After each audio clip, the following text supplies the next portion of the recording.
যখন জগন্নাথ দেব ভক্তের সামনে খেলেন পুরো খাবার। একবার জগন্নাথ দেবের মুখ্য পূজারী শ্রী ক্রেতান ব্রাহ্মণ কোনো কারণে জগন্নাথ দেবের সেবা তার পুত্র মধুকে দিয়ে চলে গেল। মধুকে তিনি অনেকবার জগন্নাথ দেবকে ভোগ নিবেদন করতে বললেন। যখন প্রথমবার ভোগ নিবেদনের সময় হলো, তখন মধু জগন্নাথ দেবের সামনে ভোগ রেখে খেলতে চলে গেল। মধু ফিরে এসে দেখলো থালায় ভোগ সেই রকমই পড়ে আছে।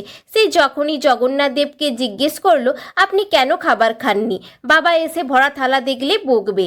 কিন্তু জগন্নাথ দেব কিছুই বললেন না।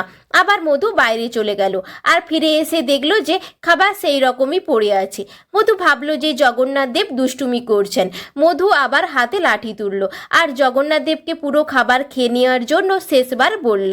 তখন জগন্নাথ দেব স্বয়ং প্রকট হলেন আর মধুকে না মারার অনুরোধ করে দ্রুত সমস্ত ভোগ খেতে লাগলেন। যখন মধু ফাঁকা থালা বাবাকে দেখালো, তখন মধুকে এটা বলে বকলেন যে মূর্তি খাবার খায় না।